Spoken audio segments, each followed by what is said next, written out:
जय हिंद दोस्तों। Anil sir IT channel आपसे बहुत बहुत स्वागत है। आईटीआई का सीबीटी एग्जाम स्टार्ट होने वाला है दोस्तों। इसी बीच निमी ने आईटीआई के फर्स्ट ईयर के एम्प्लॉयबिलिटी स्किल का सिलेबस चेंज कर दिया है। साथ ही साथ 575 क्वेश्चन का ITI first year employability skill का क्वेश्चन बैंक जारी किया हुआ है दोस्तों, जिसको सॉल्व करने की कोशिश करेंगे। और उसका टेस्ट सीरीज हमने आपको अनिल सर आईटीआई ऐप पे प्रोवाइड करा दिया है। आप गूगल प्ले स्टोर से Anil sir ITI app download करिएगा, जहां पर आपको इंग्लिश और हिंदी दोनों लैंग्वेज में नया वाला जो क्वेश्चन बैंक आया हुआ है उसका सारा क्वेश्चन धीरे धीरे अपलोड हो जाए। फिलहाल अभी टेस्ट जैसी क्लास खत्म होगा उसका टेस्ट सीरीज आपको अनिल सर आईटीआई ऐप पे मिल जाएगा। वहां से जा करके क्लास करने के बाद आप टेस्ट दीजिएगा। यकीन मानिए 25 के 25 क्वेश्चन करके आइएगा, 50 में 50 मार्क्स लेके आइएगा। और इतना आसान चैप्टर्स है, इतना आसान एम्प्लॉयबिलिटी स्किल है कि आप तो ऐसे भी नहीं भी पढ़िएगा तो 90% से अब लाइएगा इसमें, और थोड़ा सा कंसेप्ट समझ लीजिएगा तो 100% करके लाइए, ये हमारा दावा है। ठीक है, चलिए वीडियो शुरू करते हैं। चैनल को सब्सक्राइब करके रखिए ताकि अपडेट्स आपको मिलती रहे। हम हमेशा वैकेंसी में अप्रेंटिसशिप मेरिट लिस्ट की जानकारी देते रहते हैं। और जब सिलेबस चेंज हुआ था उस समय भी हमने आपको बताया था सिलेबस चेंज होगा, एग्जाम के कुछ दिन पहले आपको क्वेश्चन बैंक मिलेगा, वैसा ही आपको देखने को मिला दोस्तों। चलिए बिना टाइम को गवाए हम लोग शुरू करते हैं पहला क्वेश्चन से।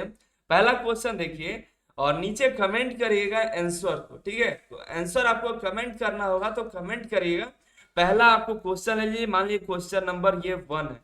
ठीक है, तो क्वेश्चन 1 टाइप करेगा, उसके बाद ब्रैकेट में ऑप्शन टाइप कर दीजिए। ब्रैकेट में जो ऑप्शन है उसको ब्रैकेट में ऑप्शन को टाइप कर दीजिए। ठीक है, चलिए वीडियो शुरू करते हैं। पहला क्वेश्चन है which of the option is an employability skill. आप एम्प्लॉयबिलिटी स्किल से क्या समझते हैं, आप हमको ये बताइए। हम आपको बता दें एम्प्लॉयबिलिटी स्किल क्या है। वैसा जो एक अच्छा एम्प्लॉय होने का उसके अंदर गुण हो, एक अच्छा जो है एम्प्लॉय हो उसके लिए क्या क्या गुण है, रोजगार कौशल के लिए क्या क्या गुण है। तो क्या होना चाहिए, तो क्या धावक होना चाहिए, वो तो रनर के लिए होता है। रनर अगर अच्छे हैं तो उसके लिए अच्छा कौशल क्या है, रनर का है। लेकिन यहाँ पर जो है रोजगार कौशल की बात हो रही है, तो अच्छा साक्षात्कार कौशल होना चाहिए। कैसा होना चाहिए, तो देखिए एक क्या एक जो अच्छा एम्प्लॉयबिलिटी स्किल है किसी के पास, तो उसके अंदर क्या होना चाहिए, इंटरव्यू का स्किल होना चाहिए। और क्या होना चाहिए, कम्युनिकेशन स्किल होना चाहिए। क्या होना चाहिए, कम्युनिकेशन स्किल मतलब बातचीत करना आना चाहिए कि किस एम्प्लॉय से कैसे बात करना, मैनेजर से कैसे बात करना चाहिए, कोई कर्मचारी है तो उससे कैसे बात करेंगे। क्विक लर्नर होना चाहिए एम्प्लॉय को। क्या होना चाहिए, एक वो क्विक लर्नर जो मैनेजर सिखा दे या कोई कलीग सिखा दे तो उसको आसानी से सीख जाए, वैसा होना चाहिए दोस्तों, है कि नहीं। तो ये तीनों जो है आपके ऑप्शन करेक्ट है। सवाल आप फिर से पढ़िएगा कि रोजगार कौशल नहीं है। सवाल क्या है, रोजगार कौशल नहीं है पूछ बोला गया है। तो इनमें कौन सा नहीं है, तो गुड रनर नहीं होना चाहिए रोजगार कौशल में, और वो नहीं होना चाहिए यहाँ पे। ठीक है, तो यहाँ पर जो सही आंसर आपका हो जाए अच्छा धावक। बाकी ये तो करेक्ट है, लेकिन क्वेश्चन जो पूछा गया नॉट लगा दिया गया, इसका हमेशा ध्यान रखिएगा। ठीक है, तो यहाँ पर गुड रनर जो है सही आंसर होगा। बाकी ये सब जो है ऑप्शन गलत है। ठीक है, एम्प्लॉयबिलिटी स्किल की ये अच्छे कौशल है, नहीं पूछा गया तो कौशल क्या नहीं है, तो गुड रनर का कौशल नहीं है। अगले क्वेश्चन की तरफ पहुंचे। An employee is someone who, एक कर्मचारी जो होता है वो क्या होता है। हु स्कूल, जो स्कूल में पढ़ने जाता है वो एम्प्लॉय होता है, वो तो बच्चे होते हैं। डू नॉट वर्क, जो काम नहीं करता है वो तो आलसी होता है। वेतन के लिए काम करता है तो कर्मचारी क्या होता है, वेतन के लिए काम करता है। किसके लिए काम करता है, वेतन के लिए।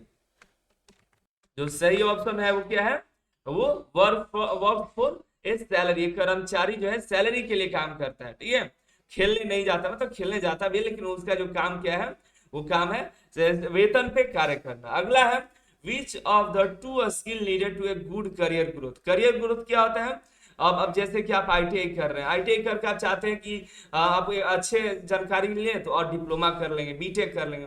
आप एम्प्लॉय हैं तो आप चाहते हैं कि मैनेजर के पोस्ट के लिए हमको आगे बढ़ने के लिए क्या क्या करना चाहिए, तो उसके लिए आप क्या करिए, गाना गाइएगा तो गलत है, डांसिंग गलत है, गार्डनिंग करिए गलत है।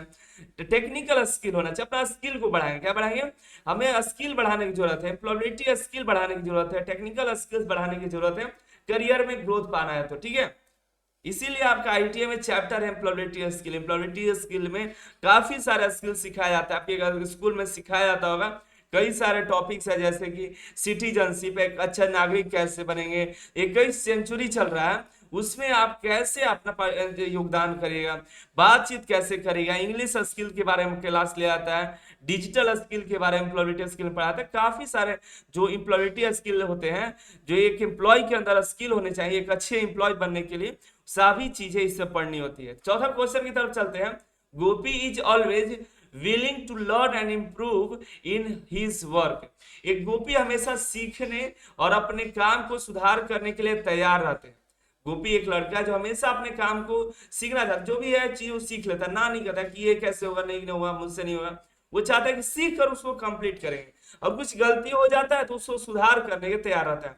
तो उसके पास क्या है, प्यार है तो नहीं, सर्टिफिकेट्स है तो नहीं, तो ग्रोथ माइंडसेट है, हाँ ये है, उसको विकास की मानसिकता, वो सोचता है कि हमें आगे अपने पथ पर हमेशा आगे बढ़ना चाहिए, उससे सोच लेकर के वो हमेशा सीखने का प्रयास करता है। ठीक है, मार्क्स कार्ड नहीं है यहाँ पे, ये ध्यान रखिएगा।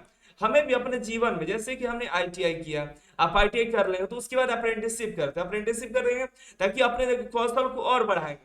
उसके बाद और कुछ करना है तो डिप्लोमा कर लेंगे, पढ़ाई करेंगे, उधर जॉब भी करते रहेंगे, इधर से अपना करियर ग्रोथ भी हो रहा है और अपना कुछ सीख भी रहे हैं, आगे भी बढ़ रहे हैं।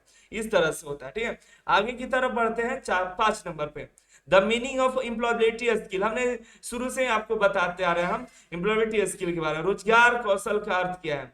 देखिए, रोजगार कौशल के लिए आपके पास क्या है? नौकरी पाने के लिए कौशल, एक अच्छा कर्मचारी बनने के गुण, ऊपर अच्छे संचार के लिए कौशल, संचार मतलब कम्युनिकेशन, और उपरोक्त के सभी। तो यहाँ पर आपके लिए क्या होगा, नीचे कमेंट करके हमें बताइए, उम्मीद करते हैं आप तो बताइए सभी। इसमें जो आपको लग रहा हो कि ऑल ऑफ द अबव, क्योंकि एक जो एम्प्लॉय होता है, एक जो एम्प्लॉय, उसको अच्छे से जॉब है उसके लिए कौशल होना चाहिए, स्किल होना चाहिए। ऐसा तो नहीं है कि मान लीजिए कोई कारपेंटर है तो कारपेंटर जो वेल्डर है उसको हम रख देंगे, ऐसा नहीं ना, जो उसके कौशल है उसी को देंगे काम। तो यहाँ पर जो ऑप्शन है निमी के अनुसार, जो आपका सही आंसर है वो है skilled to be a good employee, अच्छे कर्मचारी बनने के गुण होने चाहिए। ठीक है, और वही कर्मचारी बनने का जो गुण है यही सब है। मान लीजिए मैनेजर से कैसे बात करिए, यही ना अच्छा गुण है। कंपनी में कैसे रहिए, या किसी एम्प्लॉय से कैसे बात करें, यही सब अच्छा गुण होता है। ये बिहेवियर क्या है आपका, किसी से व्यवहार कैसा है, ये सब आपको एक अच्छे एम्प्लॉय बनाते हैं। ये नहीं कि जा रहे हैं डेली झगड़ा करके आ रहे हैं, 2-4 वो पीट कर आ रहे हैं, ये अच्छे एम्प्लॉय के गुण नहीं है। छठा नंबर है when we learn something online. जब हम ऑनलाइन कुछ सीखते हैं, अभी आप ऑनलाइन ही सीख रहे हैं ना, जब आप ऑनलाइन सीख रहे हैं तो उसको क्या बोलते हैं? सीधे हम ऑप्शन पे चलते हैं, आंसर पे, वो बोलते हैं ई लर्निंग बोलते हैं, या ऑनलाइन लर्निंग बोलते हैं। ठीक है, ई लर्निंग, इलेक्ट्रॉनिक लर्निंग। इसके बारे में कुछ और आपको बता दें, और कुछ आप ऑनलाइन शॉपिंग करते हैं तो ई शॉपिंग बोलते हैं। अगर आप ऑनलाइन पैसा भेजते हैं या नहीं निकालते हैं तो ई बैंकिंग बोलते हैं। आप ऑनलाइन मतलब जितना भी काम ऑनलाइन, लगभग सभी को आगे हम ई लगा देते हैं, इलेक्ट्रॉनिक बोलते हैं। ई का फुल फॉर्म क्या होता है नीचे कमेंट करके बताइए, वैसे हम बता दिए, आप नीचे कमेंट करके बताइए ई लर्निंग का फुल फॉर्म है ई क्या होता है। ठीक है, नीचे कमेंट करके जरूर बताइएगा। अगला सवाल है the benefit of learning online. अगर आप ऑनलाइन कुछ सीखते हैं, ऑनलाइन अभी सीख रहे हैं ना, तो उससे फायदा क्या हो रहा है आपको, क्या हो रहा है? We can learn any time and from anywhere. तो ये क्या ऑप्शन आ रहा है जी? कह रहा है कि कहीं पर भी आप सीख सकते हैं। क्या सही है? बिल्कुल सही है। आप ट्रेन में बैठे हुए, रास्ता में चल रहे हैं, बाइक पे बैठे हुए हैं, कान में हेडफोन लगा करके पीछे बैठे हुए सुन रहे हैं, या कहीं पर भी आप बैठे हुए हैं तो वहीं पर बैठ करके क्लास ले रहे हैं, पढ़ रहे हैं, कहीं पर भी आप बैठे हुए सो रहे हैं, वहीं पर मोबाइल लेके सुन रहे हैं, पढ़ रहे हैं। ये सब ऑनलाइन के फायदे होते हैं। ऑनलाइन फायदा यहाँ फ्री ऑफ कॉस्ट भी मिल जाता है, कहीं कहीं पैसे पेमेंट करने पड़ते हैं, आसानी से मिल जाता है। सबसे बड़ी बात होती है आपको किसी के जाके ये नहीं करना पड़ता है हमको पढ़ाइए, हमको बताइए, या समय यहाँ पे कम लगता है। ये सब ऑनलाइन सीखने के लाभ होते हैं। अब आप आईटीआई जाइएगा, इतना नहीं मिल पाएगा अपॉर्चुनिटी, लेकिन आपको ऑनलाइन क्या हो रहा है, इतना आसानी से मिल जा रहा है। ये कई सारी चीजें और भी फायदे हैं। नीचे कमेंट करके बताइए कि आपको और क्या क्या फायदे दिखाई दे रहे हैं। ठीक है, गो होम फास्ट नहीं, सीधा लाइब्रेरी जाने की जरूरत ही नहीं जब ऑनलाइन पढ़ाई करिएगा। ऑनलाइन लाइब्रेरी हो गया आजकल, किताबें आप ऑनलाइन पीडीएफ डाउनलोड कर लीजिएगा, ऑनलाइन आप पढ़ाई कर सकते हैं। किंडल ऐप के जरिए आप जितने भी किताब है उसको ऑनलाइन किताब, जैसे ऑफलाइन किताब पढ़ते हैं उसी तरह ऑनलाइन किताबें आप पढ़ सकते हैं। अगला 8 नंबर क्वेश्चन चलते हैं, which of these in an employability skills portal, इनमें से कौन सा रोजगार कौशल का पोर्टल है। फेसबुक रोजगार देता है आपको, वैसे मिलता है, लेकिन यहाँ पर जो है एक सोशल मीडिया प्लेटफॉर्म है। नेटफ्लिक्स जहां से आप वीडियो देखते हैं, हॉटस्टार जहां से आप अभी आईपीएल देख रहे थे। भारत स्किल जो है आपको रोजगार कौशल का पोर्टल है, जहां पर ITI, CITS, apprenticeship, teacher training जैसे कई सारे जो क्या कौशल के लिए वहां पे पीडीएफ, ऑनलाइन क्लासेस और भी कई सारी चीजें वहां पर आपको मौजूद हो जाएंगे। अभी जो हमने 575 का क्वेश्चन डाउनलोड किया है वहीं से डाउनलोड किया हुआ है, ठीक है, सभी भारत स्किल पे ही मिल जाएंगे आपको। आगे चलते हैं 9 नंबर में, Ram works as a fitter in a company. Ram एक कंपनी में फीटर का काम करता है। किसका काम करता है? राम जो है फीटर में का काम करता है। वो अपने खाली समय में अपने व्यापार कौशल और रोजगार कौशल को उन्नत करना चाहता है, तो क्या करे? मान लीजिए 8 घंटे की ड्यूटी है, उसके बाद ड्यूटी से घर गया, शाम में खाना खाया पिया, उसके बाद उसके पास टाइम है, तो क्या करे? खेलने जाएगा शाम में? तो नहीं, वो खेलने नहीं जाएगा। खेलने में जा भी सकता है लेकिन नहीं जाएगा यहाँ पे इसके अनुसार। वॉच न्यूज, न्यूज देख भी सकता है लेकिन इसके अनुसार न्यूज नहीं देखेगा, क्योंकि उसको क्या करना है? व्यापार कौशल और रोजगार कौशल को बढ़ाना है। खेल करके वो कौन सा व्यापार बढ़ा लेगा, है कि नहीं? जॉब को छोड़ देगा? नहीं, जॉब क्या कर रहा है यहाँ पे खाली समय में? जॉब छोड़ेगा तो पूरा खाली समय हो जाएगा। ऐसा नहीं करना है, उसको ऑनलाइन या ऑफलाइन कोर्स ढूंढ लेना। मान लीजिए जॉब कर रहा है, 4 बजे तक शाम का जॉब है, ऑफलाइन कहीं जिस शहर में वहां पर कोर्स ले सकता है, वहां पे जाके क्लास ज्वाइन कर सकता है। कम्युनिकेशन स्किल का क्लास ज्वाइन कर ले, इंग्लिश का क्लास ज्वाइन कर ले, कंप्यूटर का क्लास ज्वाइन कर ले। इस तरह से अपने फीटर का ही है तो कुछ और नया फायर एंड सेफ्टी कोर्स ले ले। इस तरह के ऑफलाइन हो गए। ऑनलाइन भी जैसे कि आईटीआई कर रहे हैं और इलेक्ट्रीशियन से हैं और वायरमैन की पढ़ाई सोच रहे हैं कि इलेक्ट्रीशियन से जुड़ा हुआ है तो वायरमैन का पढ़ाई थोड़ा पढ़ ले, ऑनलाइन पढ़ लेंगे। इस तरह से अपना जो है कौशल को बढ़ाने के लिए या अपना ऑनलाइन ही कम्युनिकेशन स्किल कैसे बढ़ाए, अपना किसी से बड़ों से कैसे बात करें, कहाँ पर कैसे वर्ड का इस्तेमाल करें, सब सीखने के लिए आप ऑनलाइन कोर्सेज भी ले सकते हैं। तो आपके पास ग्रेट अपॉर्चुनिटी है, आपको हर चीज ऑनलाइन भी उपलब्ध है, ठीक है। अगला है 10 नंबर, जीना ई लर्निंग। फिर यहाँ पे देखिए, फिर यहाँ पे ऑप्शन आ गया आपका ई लर्निंग। चलिए आप नीचे कमेंट करके बताइए, और नहीं बताया अभी तक कि ई लर्निंग में ई का फुल फॉर्म क्या है, ठीक है। ई लर्निंग कोर्स के लिए नामांकन करना चाहते हैं, ठीक है। ई लर्निंग मतलब ऑनलाइन पढ़ने के लिए, ठीक है। जैसे हमने पीछे बताया आपको ऑफलाइन और ऑनलाइन के बारे में यहाँ पे, तो ऑनलाइन जो भी पढ़ाई होगा वो ई लर्निंग होगा। तो ई लर्निंग में नामांकन लेना चाहते हैं तो उसके पास सबसे जरूरी क्या है? अभी आप हमारा जो ऑनलाइन क्लास ले रहे हैं उसके लिए आपके पास क्या है बताइए? आप अपने पास बुक रखे हैं? नहीं रखे होंगे, नहीं रखे होंगे। पेन पेपर रखे हैं? ज्यादातर चांस है कि नहीं रखे होंगे। नए कपड़े लिए होंगे? नहीं, जरूरी नहीं है। आप अपने मोबाइल पे देख रहे होंगे या कंप्यूटर पे देख रहे हैं या टैबलेट पे देख रहे होंगे। आपके पास इंटरनेट की सुविधा होगी। ऐसे इस तरह से आपके जो भी गैजेट्स हैं उसकी सहायता से आप पढ़ाई कर रहे होंगे। तो ई लर्निंग के लिए मोबाइल और कंप्यूटर की आवश्यकता पड़ेगी, टैबलेट की आवश्यकता पड़ेगी, जो ही करेक्ट आंसर है। 11 की तरफ चलते हैं। In today's time dash skill has become basic skill requirement in many jobs. जितनी भी जॉब्स आ रही है ना आजकल, प्राइवेट हो, गवर्नमेंट हो, या आप कहीं भी आसपास भी जॉब करने जाइएगा तो वहां पे आपसे क्या पूछा जाता है कि आपको एक्टिंग आती है? कोई भी कंपनी है तो एक्टिंग तो पूछेगी नहीं। पेंटिंग आती है? जो पेंटिंग का जॉब हो उससे पेंटिंग पूछेगा, उसके अलावा नहीं पूछेगा। डांसिंग है तो नहीं पूछेगा, जहाँ डांस की जरूरत है वहां पर डांस क्लास में पूछेगा, उसके अलावा जॉब्स में नहीं पूछा जाता है। लेकिन आपसे एक चीज पूछा जाता है, कंप्यूटर चलाने आता है? यही पूछा जाएगा। इंग्लिश अगर आप गए इलेक्ट्रीशियन के काम से तो पूछे आप एमएस वर्ड चला लेते हैं? तो क्या है, लेटर बनाना होगा? तो अच्छा, नहीं, नहीं आता है। एक्सेल फाइल बना लेते हैं? नहीं। तो डेली जॉब कैसे भेजे, मतलब जो आज आप काम किए उसको कैसे प्रेजेंट करेंगे? पीपीटी बना लेते हैं? नहीं बनाते। तो ये डिजिटल लिटरेसी है भैया, डिजिटल लिटरेसी होना चाहिए आपको। वर्ड, एक्सेल, पावर पॉइंट का नॉलेज होना चाहिए। मान लीजिए आप अभी टेक्नीशियन के पोस्ट पे ज्वाइन करते हैं, आगे बढ़ने के लिए आपको पीपीटी के लिए बुलाया कि आप पीपीटी बना कर लाइए और प्रेजेंटेशन दीजिए, तो आप कैसे बनाइए? आपको तो कुछ पता ही नहीं है। तो आगे बढ़ने के लिए आजकल डिजिटल लिटरेसी होना चाहिए, और कंपनियां भी खोज रही क्यों ना हम ऐसे लोगों को ले जो हम एक्स्ट्रा उसके पास कुछ स्किल्स हो। तो एक्स्ट्रा स्किल्स रखने पड़ेंगे। आजकल जो हमारे सरकार भी है, जॉब कम स्किल पे ज्यादा ध्यान दिया। आप देख भी रहे हैं कि जॉब आए चाहे नहीं आए, लोगों को स्किल्स जरूर दीजिए। एक से अलग अलग तरह के कोर्सेज लॉन्च हो रहे हैं लेकिन स्किल्स बढ़ाने के लिए, लेकिन जॉब कम हो रही है। लेकिन आपके पास स्किल्स होना चाहिए, बहुत इंपॉर्टेंट है। और इतना भी है कि अगर आपके पास स्किल्स आ गए ना अलग अलग प्रकार के, तो आपको जॉब की जरूरत तक नहीं पड़ेगी। आगे की तरफ बढ़े हम 12 number, dash job help to reduce pollution, preserve the environment and the planet. जो डैश नौकरियां, ऐसी कौन सी नौकरी है, पूछा जा रहा है कि ऐसी कौन सी नौकरी है जो प्रदूषण को कम करने, पर्यावरण और ग्रह को संरक्षित यानी बचाने के लिए मदद करती है।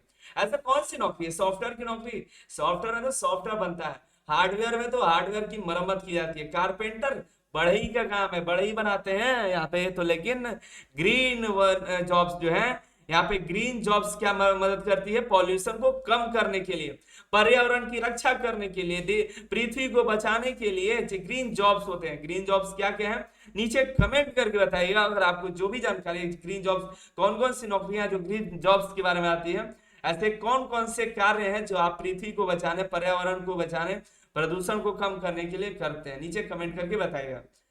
अगला क्वेश्चन है, green jobs are important, green jobs क्यों महत्वपूर्ण है? ग्रीन जॉब्स जैसे हमने अभी पढ़ा क्यों जरूरी है, पिछले ही क्वेश्चन में दिया हुआ है, प्रदूषण को कम करने, पर्यावरण को बचाने, ग्रह यानी पृथ्वी और भी कई सारे ग्रह हैं उनको बचाने के लिए।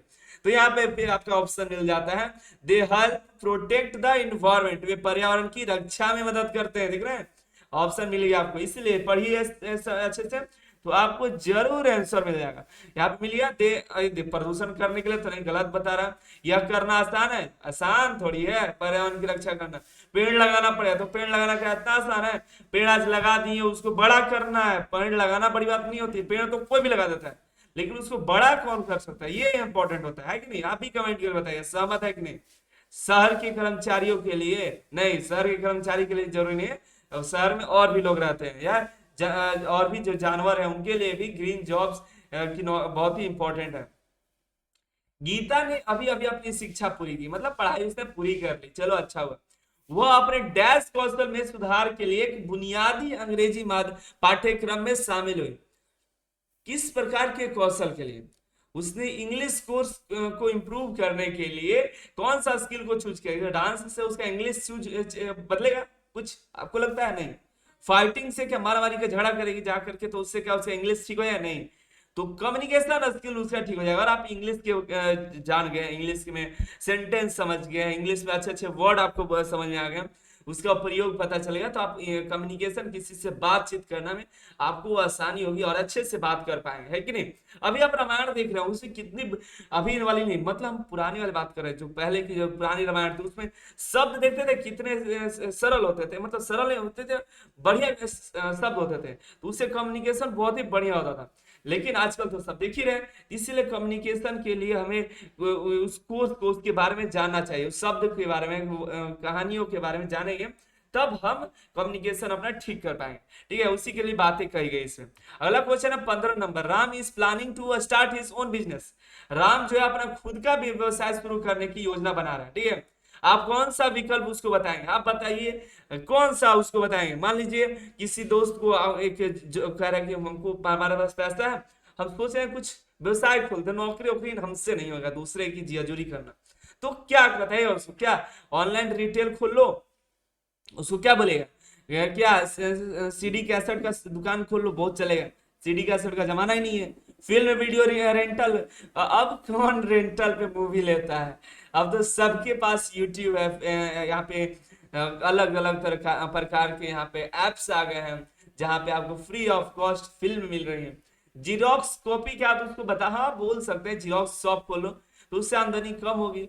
ऑनलाइन रिटेलर बता सकते हैं कि ऑनलाइन यहाँ पे जो इसके अनुसार, निमी के अनुसार उसको कहिएगा ऑनलाइन रिटेल की दुकान खोलो। ऑनलाइन रिटेल मतलब ऑनलाइन शॉपिंग खोलो, जैसे अब क्या है, फ्लिपकार्ट, अमेजन जैसे रिटेलर। जरूरी नहीं कि उतना बड़ा खोलने के लिए बहुत पैसा चाहिए, कुछ जरूरी नहीं है, आप उसका रिटेल शॉप ले सकते हैं। आपका जो भी दुकान है ना, आप उस दुकान का फ्लिपकार्ट से ज्वाइन हो सकते हैं। आपको कुछ नहीं करना, बस जाकर रजिस्ट्रेशन करना है, सारा सामान आपको पैकिंग करके ऑनलाइन बेच सकते हैं, कोई बड़ी बात है ही नहीं ऐसा, क्योंकि आजकल ऑनलाइन सभी चीज ऑनलाइन मिलती है। छोटी से छोटी चीज चाहते लोग कि हमारे घर पर ही आ जाए, ठीक होता है, कहाँ जाएंगे धूप में, तो इससे आसानी है ऑनलाइन डिटेल शॉप का। जो भी शॉप है उसको ऑनलाइन रजिस्ट्रेशन कर दीजिए, आपके दुकान पे लोग आएंगे लेने के, लोग नहीं आएंगे, जो जो पहुंचाने वाला है वो आपके दुकान पर आकर के सामान ले जाएगा और वहां तक पहुंचा देगा। ये है ऑनलाइन रिटेल शॉप, ठीक है? आगे चलते हैं क्वेश्चन 16 की तरफ। अब देखिए यहाँ से क्वेश्चन आपका जो स्टार्ट होता है सिटीजनशिप का, जो हमारा दूसरा मॉड्यूल है उसमें हम एंटर कर रहे हैं। पहला मॉड्यूल में 15 क्वेश्चन थे, दूसरा मॉड्यूल में आज ही कंप्लीट कर देंगे। मूल्य और नैतिकता हमें अच्छा डैश बनाने में मदद करती है। नैतिकता से आप क्या समझते हैं? नैतिकता हमारी जो होती है, इथिक्स होती है, उससे हम क्या गेम बनाने में मदद करेंगे? नहीं। पढ़ा स्टडीज में नहीं, रेंट पे नहीं। एक अगर हमारा एथिक्स अच्छा है, हमारी नैतिकता अच्छी है, ये बड़ों से बात करने की, छोटों से बात करने के लिए, या कहीं कोई नियम को फॉलो करते हैं, तो हमें वो हमारा व्यवहार बनाने में अच्छा करता है। ये हमारा नैतिकता होती है। बड़ों से बात करना, पहले बड़ों से मिले तो पैर छूकर प्रणाम करना, ये सब नैतिकता है। ये सब हमारे व्यवहार बनाने में मदद करते हैं। अगला 17 नंबर है, value decide the dash of a person. और जो मूल्य है आपका, जो वैल्यू है, वो डिसाइड करता है क्या? लैपटॉप नहीं, होम नहीं, सिस्टम नहीं। एक वैल्यू आपका चरित्र तय करता है कि आपका चरित्र कैसा है, कैरेक्टर कैसा है। ठीक है, ये आपका वैल्यू डिसाइड करता है। आगे की तरफ चले हम। It is not a good to forward dash on social media. Social media पर आजकल बहुत सी चीजें फैल रही है, और ऐसा क्या है जो हमें नहीं करना चाहिए? क्या मैसेज भेजना चाहिए? ये तो भेज सकते हैं। सवाल देखिए, नॉट गुड बोला गया है, नॉट गुड, तो मैसेज तो भेज ही सकते हैं। ग्रीटिंग कार्ड भेज सकते हैं, हैप्पी न्यू ईयर, हैप्पी, अभी जो भी नए नए आएंगे, किसी का जन्मदिन हो गया, हैप्पी बर्थडे बोलेंगे तो ग्रीटिंग हो गया। गाने भेजना भेज सकते हैं, कोई दिक्कत नहीं, अच्छे सॉन्ग भेज के मोटिवेट कर सकते हैं। फेक न्यूज नहीं भेजना चाहिए। फेक न्यूज भेजिएगा, सरकार आपको जेल में डालेगी, पुलिस आपको ले जाके। लोगों को लगता है कि हम यहाँ से मैसेज भेजे, उसको किसी को नहीं पता चला, फिर उसका डिलीट कर दिए। आपको मैसेज जहां भी पहुंचेगा, लास्ट एंड में भी पता चल जाता है कहाँ से ये मैसेज जो है बना हुआ है, मैसेज को बनाया किसने है, उसका आईपी एड्रेस लोकेट हो जाता है। इसके अलग क्लास में बता देगा आपको। 19 में, person who respect and follow the law of a country is a dash. एक व्यक्ति है जो किसी देश के कानून का सम्मान करता है।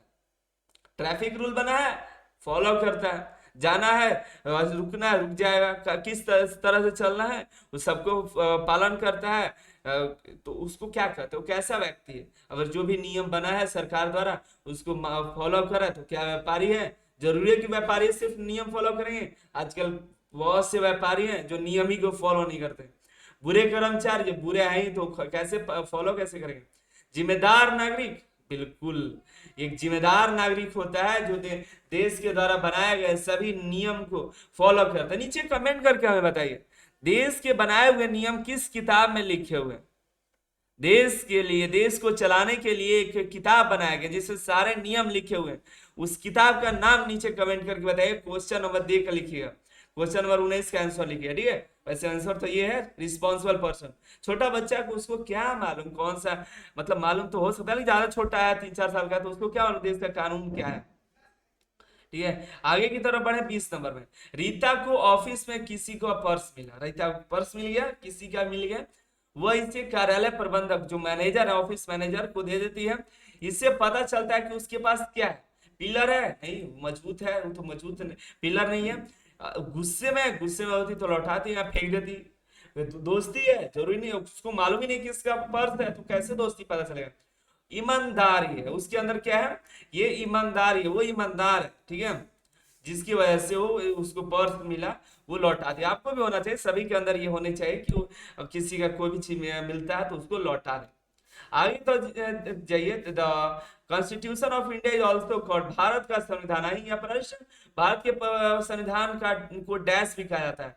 भारत के संविधान को भारतीय अकादमी कहते हैं, एकेडमी नहीं। भारत के संविधान को भारत का संविधान नहीं कहेंगे, नोवेल नहीं कहेंगे, न्यूज़पेपर नहीं कहेंगे। बहुत ही महत्वपूर्ण किताब है, इसको न्यूज़पेपर कैसे कहेगा? रद्दी चीज। आगे फिर आगे बढ़ते हैं। 22 नंबर, इंडिया इज देखिए, भारत एक संप्रभु देश है। इसका मतलब क्या है? आप इससे क्या यह अपना डैश बना सकते हैं? क्या बना सकते हैं? क्या आप धन बना सकते हैं, राज्य बना सकते हैं, चुनाव करा सकते हैं? तो नहीं। भारत एक संप्रभु देश है, तो भारत के जो है नियम बना सकता है। भारत को ये नियम और निर्णय बनाने के लिए किसी देश से या किसी राज्य से या किसी व्यक्ति से विशेष से उसको अधिकार लेने का सकता नहीं कि नहीं मुझे हम बना है कि नहीं, मैं किसी से पूछने की जरूरत नहीं है। अगर उस देश को सही लगा तो नियम बना सकती है और नियम को तोड़ सकती है, निर्णय भी ले सकती है। अभी 2000 का नोट बंद हो गया कि नहीं हो गया? इस तरह से कई सारे नियम है जो सरकारें हमारे बनाती है, तोड़ती है, ठीक है, तो उसको हमें फॉलो करना चाहिए। यही एक बड़ी बात है, एक जिम्मेदार नागरिक का काम है सरकार द्वारा लाए गए कोई भी नियम को फॉलो करना, ठीक है। आगे की तरफ बढ़े, 23 नंबर है, the constitution is a set of dash of our country. जो भारतीय संविधान हमारे देश के डैश का एक समूह है। हमने क्वेश्चन नंबर 19 में इसको डिस्कस किया हुआ है। आपको आपसे हमने पूछा है कमेंट करके कि भारत ऐसा कौन सा किताब है जिसमें नियम और कानून लिखे गए हैं? तो भारत का संविधान है जिसमें नियम और कानून लिखे गए हैं। चाबियां नहीं है भारतीय संविधान, औजार नहीं है, घड़ी नहीं है, उसमें नियम लिखे गए हैं देश को चलाने के लिए।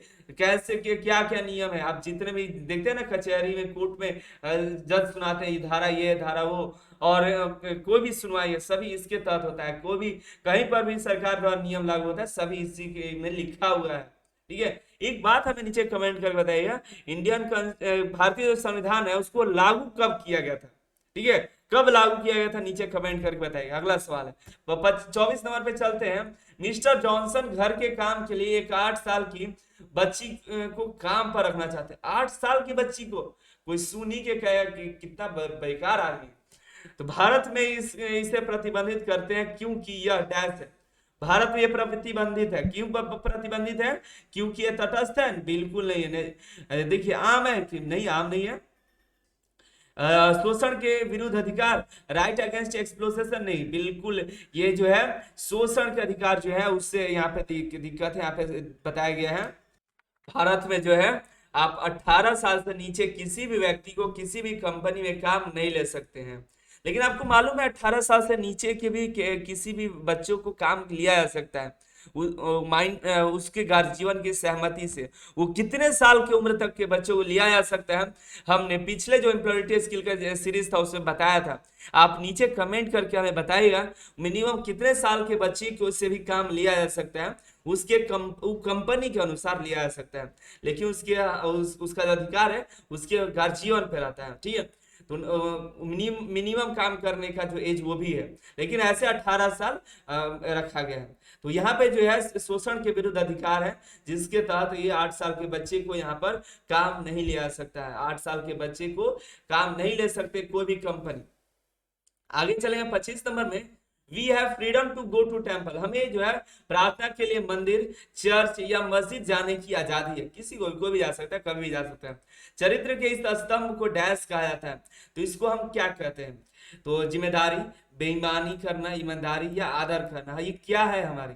तो ये हमारी आदर, हम रिस्पेक्ट करते हैं, हमें रिस्पेक्ट करनी चाहिए। जैसे आप देखिए कुछ ऐसा हम लेते हैं, जैसे कि मान लीजिए मस्जिद में नमाज होता है तो उस समय जो है कोई भी नहीं किसी को रोक सकता है। वो जो मुस्लिम भाई है वो अपना जो है नमाज करेंगे। जो भी कोई मंदिर में जा रहा है तिलक लगाता है उसको हम नहीं रोक सकते, नहीं तिलक मतलब ऐसा हमारे पास है, हम रिस्पेक्ट करते हैं। अगर हम मंदिर में जा रहे हैं तो पंडित जी चंदन लगा रहे हैं तो उसको हम लगाने देते हैं, ऐसा नहीं कि नहीं हम नहीं लगाते हैं, नहीं लगाएंगे, तो ये नहीं होता। हम आदर करते हैं, हम सब ऐसा जो है अपना रिस्पेक्ट करते हैं, ठीक है। सभी के धर्म की हम पहले तो हम आते हैं भारतीय हैं, लेकिन और ऐसे हम आए तो हम हिंदू ऐसे तो नहीं है, लेकिन सभी भारतीय ही हैं, लेकिन एक दूसरे के हम क्या करते हैं? रिस्पेक्ट करते हैं। 26 नंबर में, addition of harmful smoke gases and chemicals to the environment in large quantities called। जो पर्यावरण में भारी मात्रा में हानिकारक धुएं, गैस और रसायन के शामिल होने का डैश कहा जाता है। क्या कहा जाता है? तो वायु तो नहीं, ऐसा नहीं कहा था। हवा नहीं, आंधी नहीं, इसको हम कहते हैं प्रदूषण। जब पर्यावरण में ज्यादा धुएं फैल जाते हैं, हानिकारक धुएं, ज्यादा गैस फैल जाती है, केमिकल्स फैल जाते हैं, तो प्रदूषण होता है। तो कौन सा प्रदूषण होता है? नीचे कमेंट करके बताइएगा। जब हवाओं में धुआं फैल जाए, गैस फैल जाए, रसायन फैल जाए, तो किस प्रकार का प्रदूषण होगा? चिमनी से निकलने वाला धुआं किस प्रकार का प्रदूषण है? और प्रदूषण कितने प्रकार का? नीचे कमेंट करके बताइए। तो देखिए आपका नॉलेज कहां तक बढ़ा है। आगे तरफ बढ़े 27 नंबर में, और हमको यकीन है आप सभी बहुत तेज हैं, आप ये सब क्वेश्चन कर लीजिएगा। जैसे मैंने आपको शुरू में ही बताया था, बहुत ही आसान है। Cutting down of a tree of farming and housing purpose is called, खेती और आवास के उद्देश्य से पेड़ों की कटाई को डैश कहा जाता है। अगर हमको खेती करना है तो उसके लिए खेत में जितने पेड़ है उसको काट देंगे, तो और रहना है, घर रहने के लिए पेड़ काट देंगे, तो उससे क्या होगा, भूमि होगी गलत, जंगल होगा, जंगल को तो काट रहे हैं हम। तकदीर बदलेगी, बिल्कुल नहीं बदलेगी। आदमी को सांस लेने में तकलीफ हो रही है, तकदीर कहां से बदलेगी? तो उसको डिफॉरेस्टेशन कहते हैं, वनों की कटाई। आजकल बहुत ही जोरों शोरों पे लगी हुई है सभी कि, तो हमें जो है जंगलों की कटाई, पेड़ों की कटाई पे हमें रोक लगाना चाहिए। जैसे हम लोग रोक तो नहीं लगा सकते, लेकिन अगर हम पेड़ काट रहे हैं एक पेड़, तो उसके बजाय 2-3 पेड़ हम लगा दें, ताकि जो पेड़ जो कट रहा है तो उसके जगह पर अन्य पेड़ लगे। एक हम कहानी बहुत पहले सुने जब छोटे थे, वो कहानी आप भी सुने होंगे कि कोई पेड़ लगाता है तो उसका जो आने वाले फ्यूचर में जो जनरेशन है वो उसका फल का आनंद लेती है। तो उसी तरह हम आज पेड़ लगाए तो हमारे आने वाले जनरेशन उसका आनंद लेंगे, तो हमें भी ऐसा ही करना चाहिए। आगे देखिए 28 नंबर में, रसायन अपशिष्ट प्लास्टिक के पानी को पानी में छोड़ना क्या कहलाता है? पानी में अगर कोई रसायन, केमिकल्स, अपशिष्ट या कोई प्लास्टिक को छोड़ देते तो किस प्रकार का पोल्यूशन होता है? लीजिए, सारे पोल्यूशन तो आ चुके हैं, हम आपको पहले ही पढ़ा बताया, क्वेश्चन में आपसे पूछे थे प्रदूषण कौन कौन से हैं। तो बताइए, यहाँ पर आपको पॉल्यूशन एक मिल रहा है। तो ध्वनि प्रदूषण क्या होता है? जो साउंड, बड़े बड़े लाउड स्पीकर हैं, डीजे लगा दिया था शादी उदी में, तो उससे ध्वनि प्रदूषण होता है। धरा प्रदूषण, जमीन को गंदा करना, जमीन पे पॉल्यूशन में फैलाना, वो क्या है? लैंड पॉल्यूशन, धरा प्रदूषण होती है। जल में जो भी गंदगी की जाती है उसको जल प्रदूषण कहते हैं। तो यहाँ पर रसायन को जल में फेंकना, जल में जो भी है अपशिष्ट भेजना, वो सब क्या है? जल प्रदूषण है। और वो जो हमने सवाल पूछा था ना पहले, उसका आंसर था एयर पॉल्यूशन। हवा में जो भी रसायन, अपशिष्ट, प्लास्टिक को छोड़िए, वायु, वो जो वायु पॉल्यूशन होता है।